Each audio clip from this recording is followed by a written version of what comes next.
IBPS RRBs का notification out हो गया है और काफी अच्छी वैकेंसी है इस बार। तो चलिए इसके बारे में हम डिटेल्स डिस्कशन करेंगे कि क्या क्या वैकेंसी रहने वाली है, क्या एग्जाम पैटर्न होने वाला है और भी सारी चीजों के बारे में हम देखेंगे। ठीक है। तो फर्स्ट यहाँ पे अगर हम देखेंगे कि इसका ऑनलाइन फॉर्म कब से स्टार्ट हो रहा है, तो ऑनलाइन जो फॉर्म है वो आज से यानी कि 1 सितंबर से आपका ऑनलाइन फॉर्म स्टार्ट हो जाएगा। इवन हो भी गया है, तो आप फॉर्म फिल करना स्टार्ट कर दीजिए। अगर थोड़ा टाइम लेना है कोई बात नहीं, विद इन अ वीक आप फॉर्म भरना स्टार्ट कर दीजिए। लेकिन लास्ट मोमेंट के लिए फॉर्म भरने के लिए छोड़ना नहीं है। तो विद इन अ वीक आप फॉर्म फिल कर दीजिए। तो जो है आपका डेट लास्ट रहने वाला है तो वो 21 सितंबर तक रहने वाला है। ऑलमोस्ट देखा जाए तो आपके पास 20 डेज का टाइम है, बट लास्ट मोमेंट के लिए नहीं छोड़ना है।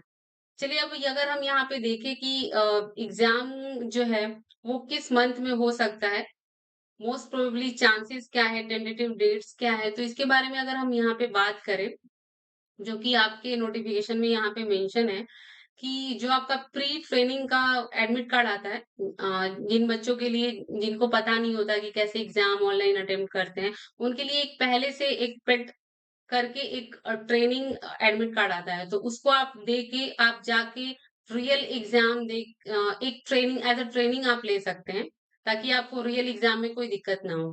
मोस्ट प्रोबेबली ये सारे स्टूडेंट्स को पता होता है, लेकिन जो बिगिनर हैं उनके लिए ये थोड़ी नई चीजें होंगी। अगर आपको फर्स्ट टाइम ऑनलाइन मोड में आप एग्जाम दे रहे हैं तो ये जरूर आपको अटेम्प्ट करना चाहिए, ताकि रियल एग्जाम में आप पैनिक ना हो। दूसरा अगर हम यहाँ पे बात करें कि ऑनलाइन जो आपका कॉल लेटर आएगा प्रीलिम्स का ऑफिस असिस्टेंट के लिए या फिर ऑफिसर स्केल 1 के लिए, तो यहाँ पे ये आपका एग्जाम नवंबर और दिसंबर में होगा। यानी ऑफिसर्स का जो एग्जाम होगा स्केल 1 2 3 का, वो आपके एग्जाम्स नवंबर में स्टार्ट हो जाएंगे। बाकी अगर ऑफिस असिस्टेंट की बात करें तो ये आपका दिसंबर में स्टार्ट हो जाएगा। अब अगर हम यहाँ पे बात करें कि ऑनलाइन एग्जाम कब होगा, तो जैसा कि मैंने आपको बताया कि नवंबर और दिसंबर में आपका ऑफिस स्केल 1 और ऑफिस असिस्टेंट का एग्जाम स्टार्ट हो जाएगा।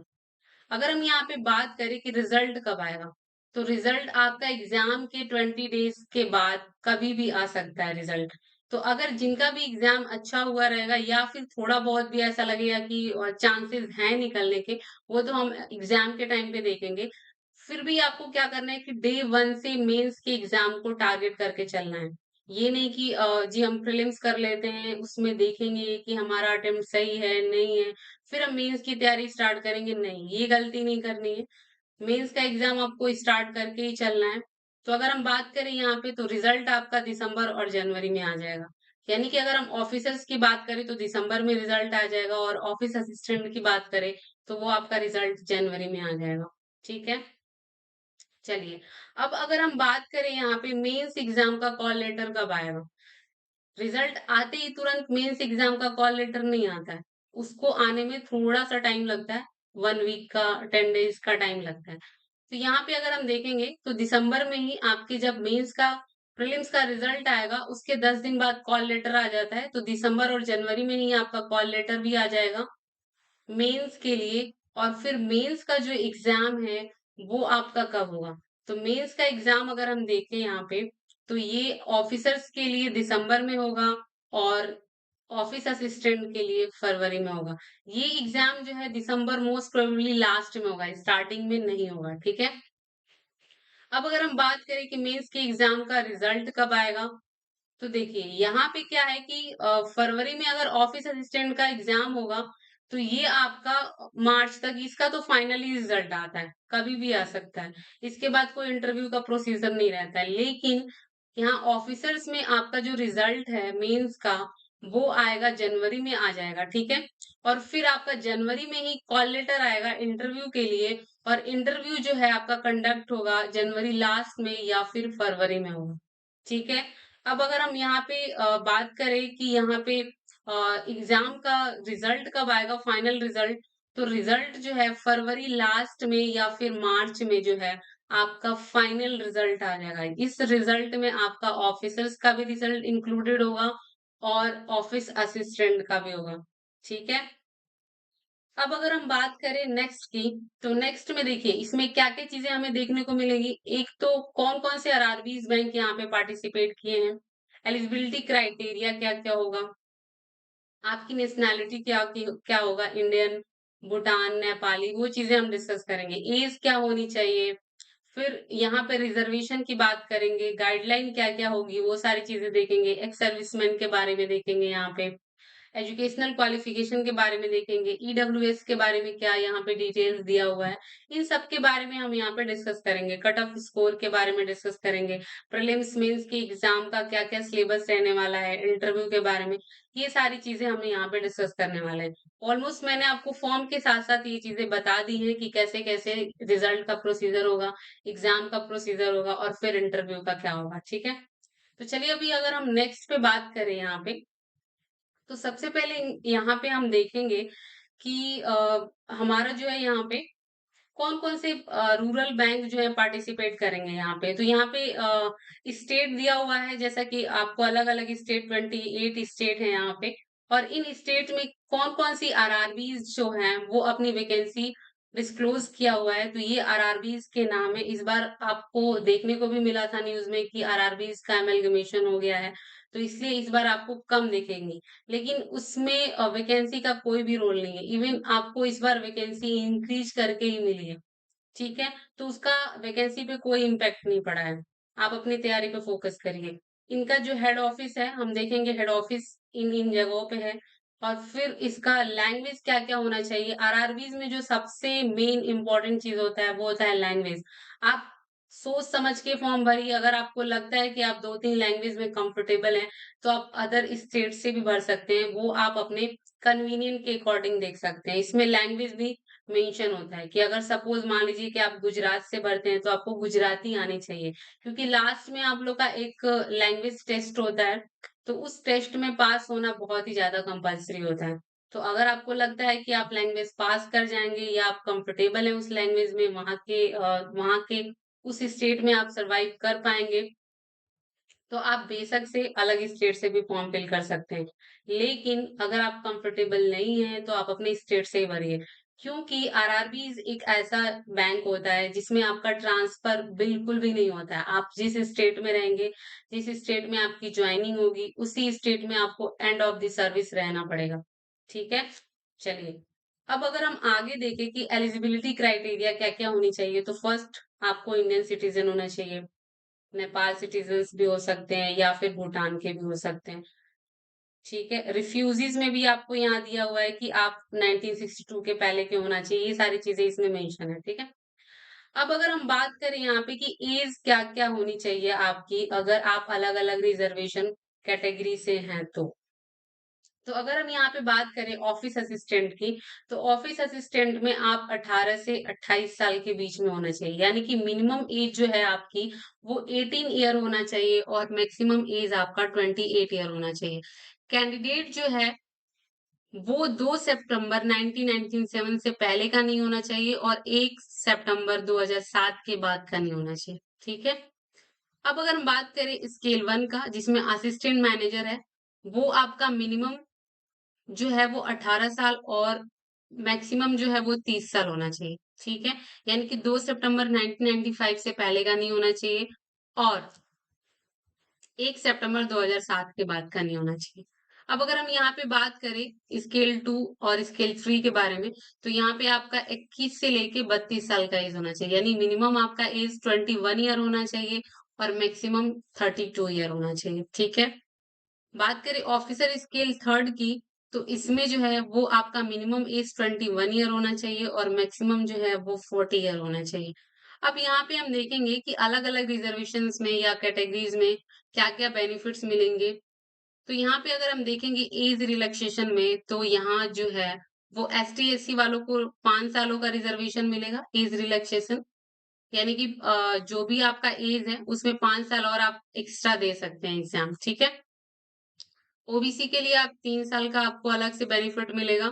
बाकी डिसेबल लोगों के लिए यहाँ पे 10 साल का मिलेगा। ईएसएम यानी कि एक्स सर्विसमैन, इनको जो है वो एक तो यहाँ पे मेंशन है कि कम से कम 3 साल का उनको एक्सपीरियंस होना चाहिए। तो इनको जो है वो 8 साल का एक्स सर्विसमैन को मिलता है यहाँ पे। और यहाँ पे अगर हम बात करें कि जो एटलीस्ट कम से कम 5 साल मिलिट्री सर्विस उन्होंने किया हुआ है तो उनके लिए 5 साल का एज रिलैक्सेशन होता है। ये सारी चीज़ें हैं। बाकी डाइवोर्स्ड के लिए, विडो के वुमेन्स के लिए यहाँ पे जो है अलग-अलग क्राइटेरिया दिया हुआ है कि इनका एज जो है वो 35 तक, और जनरल ईडब्ल्यूएस जो कि इसमें जो है वो 38 इयर्स, इन सारी चीज़ों को देखने को मिलेगा, ठीक है? तो इसमें अलग-अलग आपको एज रिलैक्सेशन दिया हुआ है। अब अगर हम आगे बात करें क्वालिफिकेशन की, तो आपकी क्या-क्या आपके पास डिग्री होनी चाहिए। असिस्टेंट में अगर हम यहाँ पे देखेंगे, तो यहाँ दिया हुआ है कि बैचलर डिग्री होना चाहिए, ठीक है? और ऑफिस असिस्टेंट में यहाँ पे बैचलर डिग्री होनी चाहिए। ऑफिसर स्केल 1 में बैचलर डिग्री होनी चाहिए, यानी आप ग्रेजुएट होने चाहिए, किसी भी स्ट्रीम से होने चाहिए। ऑफिस असिस्टेंट में भी, ऑफिसर स्केल 1 में भी। और इसमें अगर हम बात करें ऑफिसर स्केल 2 के लिए, तो एक तो बैचलर डिग्री होनी चाहिए, साथ ही साथ 2 साल का आपको एक्सपीरियंस होना चाहिए फाइनेंशियल इंस्टीट्यूशंस में, और आपका मिनिमम जो है वो मार्क्स 50% होना चाहिए, ठीक है? ऑफिसर स्केल 2 में मैनेजर पोस्ट की अगर हम बात करें, तो एक तो 1 साल का एक्सपीरियंस होना चाहिए, प्लस आपके पास सीए की डिग्री होनी चाहिए, या फिर ASP, PhD, C double plus, C plus plus, Java, इन सब की आपके पास क्या होनी चाहिए, क्वालिफिकेशंस डिग्री होनी चाहिए, ठीक है? आगे अगर हम बात करें ट्रेजरी मैनेजर की, तो ट्रेजरी मैनेजर की, तो यहाँ पे एमबीए होना चाहिए आपका, और 1 साल का इसमें आपको एक्सपीरियंस होना चाहिए। मार्केटिंग ऑफिसर्स में भी सेम है, एमबीए की डिग्री होनी चाहिए और 1 साल का आपको एक्सपीरियंस होना चाहिए। ऑफिसर स्केल 3 की बात करें, तो बैचलर डिग्री होनी चाहिए इसमें, और 50% कम से कम आपकी डिग्री होनी चाहिए, 50% मार्क्स होने चाहिए। और यहाँ पे जो है, और ये किसमें होना चाहिए, diploma in banking and finance, marketing, agriculture, horticulture, forestry, इन सब चीजों में होना चाहिए। मिनिमम 5 साल का आपको एक्सपीरियंस होना चाहिए as an officer of the bank और फाइनेंशियल इंस्टीट्यूशंस, 5 साल का एक्सपीरियंस होना चाहिए, ठीक है? चलिए, बाकी जो भी आपके पास डिग्री है वो अथॉराइज इंस्टीट्यूशंस या अथॉराइज यूनिवर्सिटीज से होना चाहिए। ये नहीं कि कहीं से भी आप बनवा के और फिर आप उसमें अटैच कर देते हैं, तो वो आपका रिलेवेंट नहीं होगा, ठीक है? चलिए, अब अगर हम बात आगे करें यहाँ पे कि फॉर्म फी क्या लगने वाला है, तो ऑफिसर स्केल 1, 2, 3 में देखेंगे, एसटी, एससी और पीडब्ल्यूबीडी के लिए, तो यहाँ पे 175 है, 175 है। और बाकी अदर्स के लिए, यानी कि ओबीसी, ईडब्ल्यूएस और जनरल वालों के लिए 850 है। यहाँ पे बात करें ऑफिस असिस्टेंट के लिए, तो 175 जीएसटी के साथ है इंक्लूड, ठीक है? यहाँ पे एसटी, एससी वालों के लिए, और बाकी जर्नल्स और ओबीसी, ईडब्ल्यूएस के लिए 850 रुपए है, ठीक है? चलिए, अब हम सबसे इम्पोर्टेंट चीज के बारे में बात करते हैं कि ऑनलाइन, इसमें तो एग्जाम ऑनलाइन मोड में होता है, और एग्जाम में क्या-क्या सिलेबस रहने वाला है, क्या एग्जाम का पैटर्न होने वाला है। तो अगर हम एग्जाम के पैटर्न की बात करें, सबसे पहले हम ऑफिस असिस्टेंट का देख लेते हैं। तो इसमें सब एक तो एग्जाम आपको पता है कि प्रीलिम्स होना है, देन आपका मेंस होगा। अब प्रीलिम्स में क्या-क्या सब्जेक्ट पूछे जाते हैं, क्या-क्या टॉपिक आता है, और कितने-कितने मार्क्स के आते हैं, वो हम देखेंगे। तो जो आपका एग्जाम जो होगा, बेसिकली इसमें 2 ही आपके सब्जेक्ट पूछे जाते हैं, एक तो रीजनिंग होगा और दूसरा जो है वो न्यूमेरिकल एबिलिटी, यानी कि क्वांट होगा, ठीक है? अब मीडियम ऑफ एग्जाम, आपको पता है कि इसमें 28 स्टेट से आप फॉर्म फिल कर सकते हैं, उनके जिन-जिन लैंग्वेज में वो एग्ज़ाम होगा, एक तो आपका हिंदी होगा, दूसरा इंग्लिश मोड होगा, जहाँ पे हिंदी की लैंग्वेज होगी, और ये हिंदी वाली लैंग्वेज वो वेरिएबल करेगी, ठीक है? यानी कि मान लीजिए आप केरल से पढ़ रहे हैं, तो आपको केरला उस वहाँ की लैंग्वेज होगी, तो वो स्टेट पे वैरी करेगा, ठीक है? अब जैसे हम रीजनिंग में बात करें, तो टोटल 40 क्वेश्चंस आएँगे, 40 मार्क्स का होगा, और उसके लिए आपको 25 मिनट का टाइम मिलेगा। न्यूमेरिकल एबिलिटी की बात करें, तो 40 क्वेश्चंस आएँगे, 40 मार्क्स का होगा, और 20 मिनट्स का टाइम मिलेगा। तो ऐसे देखेंगे, हमारे पास नंबर ऑफ क्वेश्चंस 80 होंगे, 80 मार्क्स का होगा, और इसमें जो ड्यूरेशन मिलेगा वो 45 मिनट्स का मिलेगा। 1 घंटे का नहीं मिलेगा, 45 मिनट्स का। बाकी सारे अदर्स बैंक के एग्जाम में हम देखते हैं 1 घंटे का टाइम मिलता है, और 100 क्वेश्चंस होते हैं। इसमें ये डिफरेंट देखने को मिला है कि 80 क्वेश्चंस होंगे और 45 मिनट का टाइम मिलेगा। ठीक है? 45 मिनट्स का टाइम। 80 क्वेश्चंस। अब अगर हम आगे बात करें ऑफिसर स्केल 1 का, तो सेम इसमें भी आपके 80 क्वेश्चंस का पेपर होगा। यहाँ पे देखेंगे रीजनिंग, रीजनिंग 40 क्वेश्चन का होगा, रीजनिंग 40 क्वेश्चन का होगा, 40 मार्क्स का होगा और इसके लिए 25 मिनट का टाइम मिलेगा। क्वांटिटिव एप्टीट्यूड जो है वो 40 मार्क्स का होगा और मैक्सिमम 40 मार्क्स होंगे, 20 मिनट का टाइम मिलेगा। ऐसे देखा जाए तो 80 क्वेश्चंस होंगे, 80 मार्क्स का होगा और टोटल 45 मिनट्स का टाइम मिलेगा। ठीक है। चलिए अब मेंस की बात करें तो ऑफिस असिस्टेंट में आपके जो सब्जेक्ट आएंगे, एक तो रीजनिंग होगा, कंप्यूटर नॉलेज होगा, general awareness, English language, Hindi language. अब ये इंग्लिश लैंग्वेज, हिंदी लैंग्वेज ये आपको ऑप्ट करना पड़ेगा कि आप हिंदी लैंग्वेज चूज करेंगे या फिर इंग्लिश लैंग्वेज चूज करेंगे। ठीक है। न्यूमेरिकल न्यूमेरिकल एबिलिटी होगा, ठीक है, यानी क्वांट होगा। हर एक सेक्शन से 40-40 क्वेश्चंस पूछे जाएंगे आपको। और यहाँ पे जो मैक्सिमम मार्क्स होगा, रीजनिंग में 40 क्वेश्चन 50 मार्क्स के, कंप्यूटर जो है 40 क्वेश्चन 20 मार्क्स के, यानी एक एक क्वेश्चन जो है वो आधे आधे मार्क्स का होगा। ठीक है। जनरल अवेयरनेस 40 क्वेश्चन 40 मार्क्स का होगा। इंग्लिश या हिंदी इसमें 40 क्वेश्चन 40 मार्क्स का होगा। और क्वांट जो है वो 40 क्वेश्चन 50 मार्क का होगा। ठीक है। इसके लिए जो ड्यूरेबिलिटी मिलेगी, यानी कि टाइम जो अलॉट किया जाएगा, वो होगा आपका रीजनिंग के लिए आधे घंटे का टाइम यानी 30 मिनट्स का, कंप्यूटर के लिए 15 मिनट का टाइम, जनरल अवेयरनेस के लिए 15 मिनट का टाइम, इंग्लिश या हिंदी के लिए आधे घंटे का टाइम और क्वांट के लिए आधे घंटे का टाइम। यानी कि टोटल यहाँ पे देखा जाए तो 200 क्वेश्चंस पूछे जाएंगे और 120 मिनट का यानी 2 घंटे का पेपर होगा। 2 आवर्स का फोटो यहाँ पे पेपर होगा। ठीक है। अब ऑफिसर स्केल 1 की बात करें तो इसमें कौन कौन से टॉपिक आएंगे, एक तो रीजनिंग, दूसरा computer knowledge, general awareness, English या हिंदी दोनों में से कोई एक, और क्वांटिटिव एप्टीट्यूड। ठीक है। अब अगर हम बात करें यहाँ पे रीजनिंग के 40 क्वेश्चन आएंगे, 50 मार्क्स के आएंगे और 30 मिनट टाइम मिलेगा। कंप्यूटर नॉलेज जो है वो 40 क्वेश्चन आएंगे, 20 मिनट, 20 क्वेश्चन 20 मार्क्स का होगा और 15 मिनट टाइम मिलेगा, वही आधे आधे नंबर का क्वेश्चन होगा। जनरल अवेयरनेस जो है वो 40 क्वेश्चन होंगे, 40 मार्क्स का होगा और 15 मिनट का टाइम मिलेगा। इंग्लिश या हिंदी जो है वो आपका 40 क्वेश्चन होगा, 40 मार्क्स का होगा और आधे घंटे का टाइम मिलेगा। क्वांटिटिव क्वांटिटिव एप्टीट्यूड जो देखेंगे यहाँ पे, ये 40 क्वेश्चन होंगे, 50 मार्क्स का होगा और इसके लिए टाइम जो है वो आधे घंटे का मिलेगा। यानी यहाँ पे देखें तो 200 क्वेश्चन इसमें भी है और 200 मार्क्स का है और टोटल आपको यहाँ पे 2 घंटे का टाइम मिलेगा। और हाँ, इसमें कोई डिस्क्रिप्टिव का पेपर नहीं होगा। ठीक है। मेंस का पेपर होगा, कोई डिस्क्रिप्टिव नहीं होगा। जैसे कि अदर बैंक के पीओ एग्जाम में, ऑफिसर्स एग्जाम में हमें डिस्क्रिप्टिव भी देखने को मिलता है, लेकिन इसमें कोई डिस्क्रिप्टिव नहीं है। चलिए अब अगर हम आगे बात करें ऑफिसर स्केल 2 की, तो इसमें रीजनिंग 40 क्वेश्चन 50 मार्क्स का आधे घंटे का टाइम मिलेगा। कंप्यूटर नॉलेज 40 क्वेश्चन 20 मार्क्स का 15 मिनट का टाइम मिलेगा।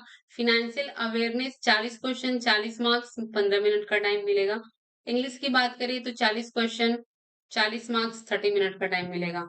और इसमें हिंदी, यानी दोनों में से कोई एक ऑप्ट कर सकते हैं, सेम ही है, आधे घंटे का टाइम 40 क्वेश्चन।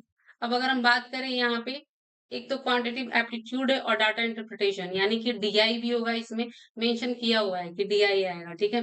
तो इसमें जो है आपके 40 क्वेश्चन होंगे, 50 मार्क्स का होगा और आधे घंटे का टाइम मिलेगा।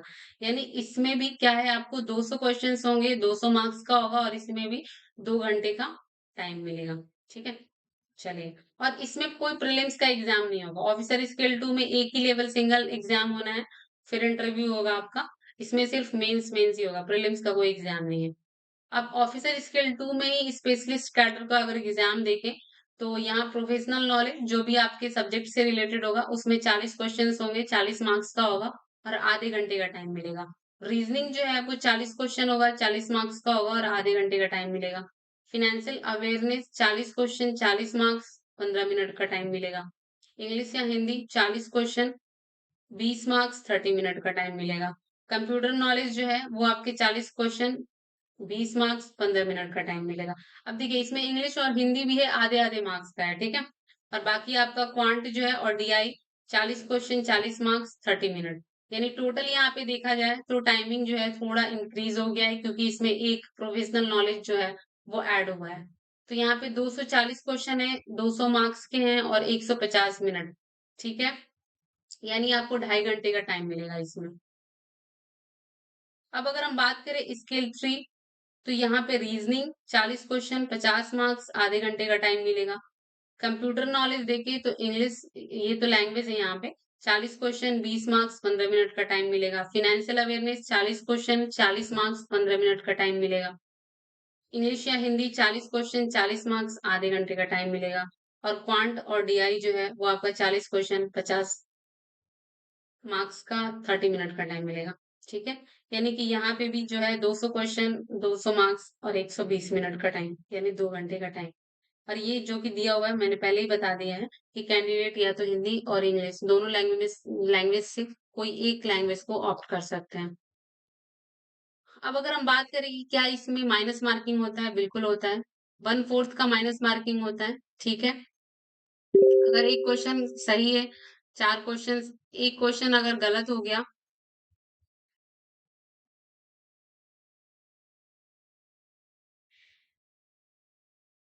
एक क्वेश्चन गलत हो गया और एक क्वेश्चन अगर सही हो गया यहाँ पे, तो 0.25 आपके कट जाएंगे। ठीक है? 0.25 कट जाएंगे।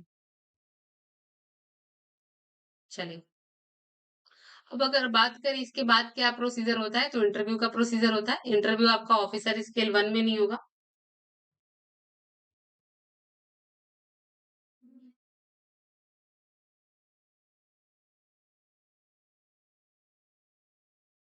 इस इंटरव्यू आपका ऑफिसर स्केल 1 2 3 में होगा, ऑफिस असिस्टेंट में नहीं होगा। ठीक है? चलिए, अब अगर हम आगे बात करें यहाँ पे कि वैकेंसी कितनी है टोटल, तो ऑफिस असिस्टेंट की अगर वैकेंसी देखेंगे, अलग अलग स्टेट वाइज है। आंध्र प्रदेश में आपके 150 वैकेंसी है। फिर यहाँ पे देखेंगे अरुणाचल प्रदेश में 35 वैकेंसी है, असम में 167 वैकेंसी है। ये टोटल इंक्लूड करके है, S T S C OBC EWS और जनरल की कैटेगरी को मिला के ये वैकेंसी है। ठीक है? और बाकी जो भी डिसेबल है उनकी अलग से इधर वैकेंसी आई हुई है। बिहार में देखिए 365 वैकेंसी है, छत्तीसगढ़ में 295, गुजरात में 300 वैकेंसी, हिमाचल प्रदेश में 51 वैकेंसी, जम्मू कश्मीर में 50, झारखंड में 85, कर्नाटका में 800। कर्नाटका में काफी अच्छी वैकेंसी है, लेकिन लैंग्वेज का वही है, लैंग्वेज अगर आपको लगता है सुटेबल है तो आप फिर गो फॉर इट। केरला का अगर देखें तो 350, मध्य प्रदेश 538, महाराष्ट्र 100 वैकेंसी, कम है वैकेंसी। मणिपुर में देखेंगे 8 वैकेंसी है। मेघालय में देखेंगे आपका 22 वैकेंसी है। मिजोरम में 30 वैकेंसी है। नागालैंड में 8 ही है। उड़ीसा में 309 है। पुडुचेरी में है 7 वैकेंसी। पंजाब में 57 है। राजस्थान में ठीक ठाक वैकेंसी है, काफी अच्छा है, 1725 वैकेंसी है। हरियाणा में 190 वैकेंसी है और तमिलनाडु में 468 वैकेंसी है। त्रिपुरा में देखेंगे तो 450 वैकेंसी है। फिर आपका नहीं, त्रिपुरा में 450 नहीं है, तेलंगाना में 450 है और त्रिपुरा में 50 वैकेंसी है। यहाँ पे उत्तर प्रदेश में 1000 वैकेंसी है, राजस्थान से भी कम इस बार वैकेंसी देखने को मिली है। और उत्तराखंड में 218 वैकेंसी है। बाकी वेस्ट बंगाल में अगर देखें तो 144 वैकेंसी है। तो अगर यहाँ पे अगर हम बात करें कि ऑफिस असिस्टेंट का अगर हम बात करें टोटल वैकेंसी की, तो ये टोटल वैकेंसी मुझे लग रहा है 7,972 वैकेंसी है। ठीक है, वैकेंसी अच्छी है, हर बार से अच्छी वैकेंसी है। चलिए, अब अगर हम यहाँ पे बात करें ऑफिसर स्केल 1 की टोटल वैकेंसी के बारे में, तो आंध्र प्रदेश में अभी तो कोई वैकेंसी नहीं है, लेकिन जरूरी नहीं है कि यहाँ पे जीरो है तो end of the joining zero ही होगा। तब तक वैकेंसी ये लोग क्लैरिफाई कर देते हैं, अपना डिक्लेयर कर देते हैं। तो प्रेफरेंस के टाइम आप अपना इसमें नहीं देखना है कि किसमें वैकेंसी है किसमें नहीं है। हम एक बैंक के प्रेफरेंस पे भी देखेंगे, उसमें भी हम बात करेंगे कि किसमें किसमें आप टिक कर सकते हैं। ठीक है? तो यहाँ पे आंध्र प्रदेश फिलहाल के लिए तो अभी कोई वैकेंसी नहीं है। अरुणाचल प्रदेश में 5 वैकेंसी है। असम में 185 है। बिहार में 192 है। छत्तीसगढ़ में 149 है। गुजरात में 263 वैकेंसी है। हिमाचल प्रदेश में 27, जम्मू कश्मीर में 15, झारखंड में 50, कर्नाटका में 500 वैकेंसी, अच्छी वैकेंसी। केरला में 250 वैकेंसी है। और यहाँ पे मध्य प्रदेश में, मध्य प्रदेश में देखें तो जनरल वालों के लिए 122, ईडब्ल्यूएस के लिए 30 और ये ओबीसी के लिए 81, एसटी के लिए 23 और 45 जो है एससी के लिए है। ठीक है। अब यहाँ पे अगर हम बात करें महाराष्ट्र की तो 100 वैकेंसी है, मणिपुर में एक ही वैकेंसी है, मेघालय में 15 वैकेंसी, मिजोरम में 40, नागालैंड में एक, उड़ीसा में 150 वैकेंसी, पुडुचेरी 4, पंजाब में 70, राजस्थान में अच्छी है 500 वैकेंसी है, हरियाणा में 32, 200 तमिलनाडु, 225 तेलंगाना, त्रिपुरा में 32 वैकेंसी है, उत्तर प्रदेश में 500, राजस्थान और उत्तर प्रदेश सेम ही चल रहा है, उत्तराखंड में 50 और 50 वेस्ट बंगाल में। ठीक है। तो ये यहाँ पे टोटल लमसम आपके यहाँ पे हो जाएगा आपका ऑलमोस्ट 3700 के आसपास हो जाएगा या 3800 के आसपास हो जाएगा। ठीक है। यानी टोटल यहाँ से देखा जाए तो आपकी 11,000 वैकेंसी तो ऐसी ही हो गई, 11,000 प्लस वैकेंसी। अब अगर हम आगे बात करें स्केल 2 की तो यहाँ पे भी अलग अलग वैकेंसी आपको देखने को मिलेंगे। यहाँ पे भी ऑलमोस्ट आपके 700 से 800 वैकेंसी होंगी कम से कम। और आगे हम बात करें ऑफिसर स्केल 2 की तो इसमें भी कुछ कुछ वैकेंसी है, 50-60 तो होंगी वैकेंसी।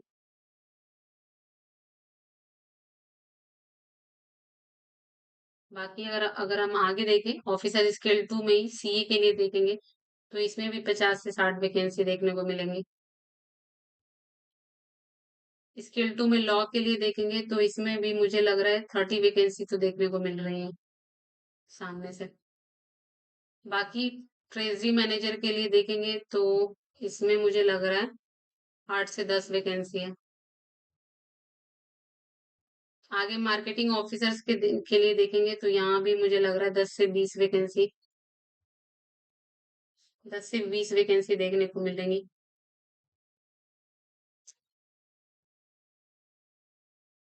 एग्रीकल्चर में देखेंगे तो यहाँ भी 50 प्लस वैकेंसी है।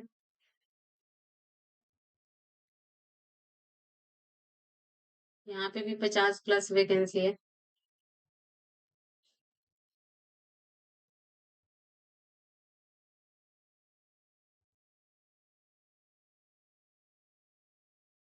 ठीक है। तो ये आपका टोटल वैकेंसी हम यहाँ पे डिस्कस कर लिए हैं। बाकी सिलेबस के बारे में हम अलग से वीडियो बनाएंगे। तो इसमें आपका हमने क्या क्या देखा, एक तो हमने देखा यहाँ पे, रिमाइंड करवा देती हूँ मैं। फर्स्ट, आपका जो है फॉर्म फिलअप का टाइम क्या क्या होना चाहिए,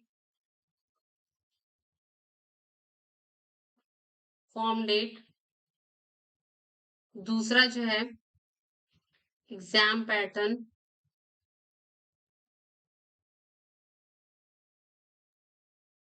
तीसरा अगर हम बात करें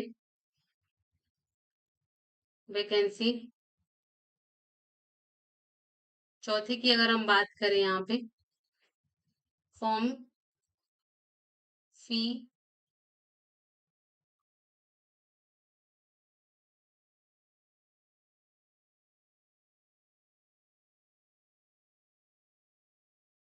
फॉर्म फी का है, और एग्जाम